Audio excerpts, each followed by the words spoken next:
मध्य प्रदेश के ग्वालियर शहर में स्मार्ट सिटी द्वारा daffodil technology private limited Bhopal को स्मार्ट सिटी पार्किंग संचालित करने हेतु दी गई थी और पर बीते दिनों पहले स्मार्ट सिटी और नगर निगम द्वारा daffodil technology private limited Bhopal से सभी पार्किंग को वापस ले लिया गया है।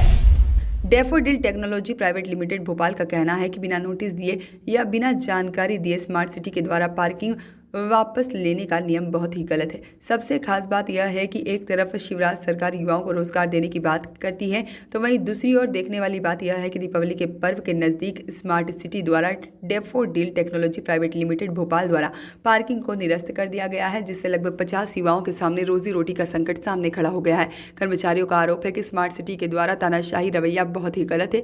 अगर पार्किंग वापस लेनी ही थी तो दीपावली के पहले या फिर दीपावली के बाद ली जाती, जिससे हम दीपावली पर बेरोजगार नहीं घूमते। लगभग 50 युवाओं को इस कंपनी के अधीन काम करके अलग अलग स्मार्ट पार्किंग पर काम कर रहे थे, जिससे अपना परिवार का पालन पोषण हो रहा था। और यह स्मार्ट सिटी द्वारा बिना नोटिस दिए पार्किंग वापस लेने के बाद हमारे सामने रोजी रोटी का संकट सामने आ खड़ा हुआ है। चौंकाने वाली बात यह है कि जिस कंपनी को कुछ ही महीनों में 2 अवार्ड मिलते हैं, उसी कंपनी की कार्यप्रणाली पर सवाल उठने लगे और उस कंपनी का ठेका निरस्त करने की कार्यवाही कर दी गई। कंपनी के वरिष्ठ अधिकारियों का कहना है कि यदि प्रशासन के द्वारा हमें न्याय नहीं मिलता है तो हम इस मामले को कोर्ट में लेकर जाएंगे। कांग्रेस विधायक सतीश सिकरवार का कहना है कि स्मार्ट सिटी और नगर निगम के द्वारा दीपावली के समय daffodil technology private limited Bhopal द्वारा संचालित स्मार्ट पार्किंग को वापस लेने का फैसला बहुत ही गलत है। इस कंपनी के अधीन लगभग 50 युवाओं के सामने रोजी रोटी का संकट आ खड़ा हुआ है और हम इस मामले के लिए स्मार्ट सिटी और नगर निगम के अधिकारियों से बात करेंगे।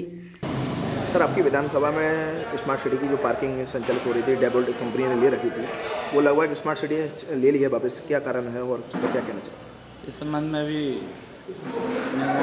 स्मार्ट सिटी की सीओ से चर्चा करेंगे, लेकिन जो भी अगर किसी प्रकार का कुछ त्रुटि है तो उसकी जांच की मांग करेंगे।